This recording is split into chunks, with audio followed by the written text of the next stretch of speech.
Welcome back to another video. Today I am explaining Dragon Slayer magic and or the most overpowered magic in the fairy tale universe. Come on, even Agnologia? Come on now. Anyway, of course, Dragon Slayer magic is a form of lost magic, as each dragon has their own form of magic. Just like each dragon is a master of their own element, they of course pass that along with rather their human students or human sons of that manner. Anyway, Dragon Slayers are known to possess keener senses than those of normal humans, such as in smell, sight, and hearing. Of course, there are different generations of Dragon Slayers, but I'll get into that later in the video. Like, let's be for real. Anyway, Dragon Slayers can transform themselves into dragons. As we see, the most prominent example is Agnologia, who kills nearly every single dragon in existence. And I'm just going to say this has no part of the video. Igneo should have won against Agnologia. Come on now. Let's forget about Natsu. Anyway, in each case, it differs if the Dragon Slayer who eventually dragonize can return to their human form.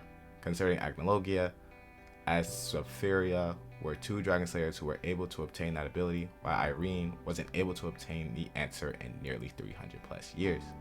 The only way to prevent the Dragon Seed from permanently manifesting itself in its host body, as it were, was for a dragon to enter the body of a Dragon Slayer via a secret art. Igneo sort of does that same thing with Natsu. But anyway, let's talk about the generations.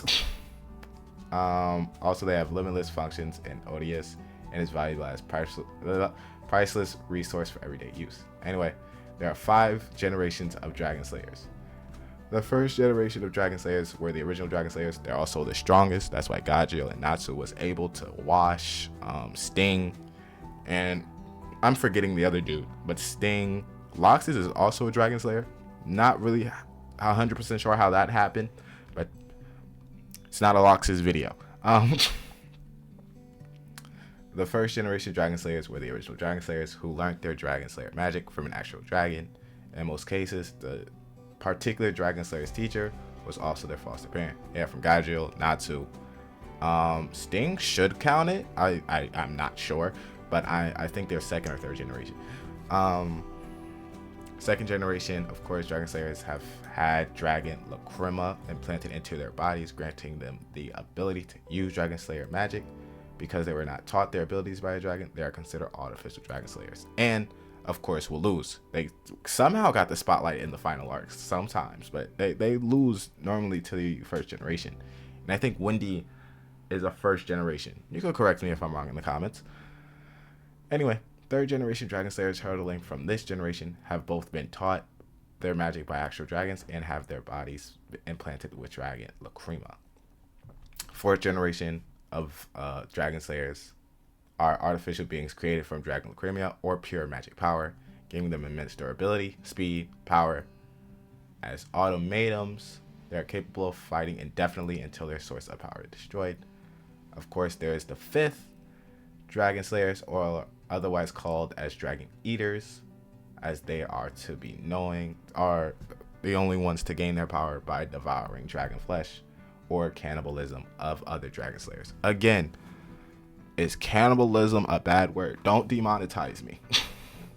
The Dragon Slayers that run this series, mostly all of this series, is Agnologia, Irene, Asphyria. Could be saying that name incorrectly. And if you correct me in the comment section, I cannot hear you. I'm not lying to you. Natsu, Gajeel, Wendy, Ferris, Carmiel. Those are all the first generation. Second generation is Loxus. Oh, I didn't know that. Eric, Serena.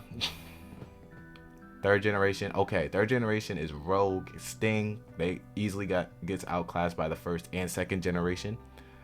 The fourth generation that we know of is Quantum Army, but she really did not display any power in the manga, so her magic is unknown.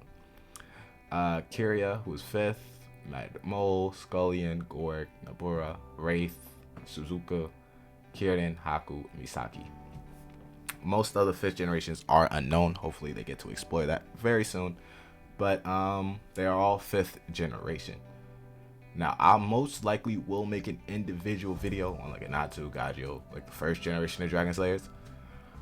But I mostly ran down the important stuff, or at least the general aspects. Sarina has a lot of Dragon Slayer magic. She probably has the most diverse skill set outside of maybe. Nah, Agnologia got it. I ain't gonna lie. Agnologia is still the strongest. He is a Dragon Slayer, but we don't know what was his original dragon that taught him, or what his foster parent dragon was. That's just unknown to us. Hopefully, nah, he should stay dead. I ain't gonna lie. I was gonna be like, maybe we could get a little backstory, a little side story, a little novel, but nah. Anyway, like, subscribe, and I'll see you in the next one.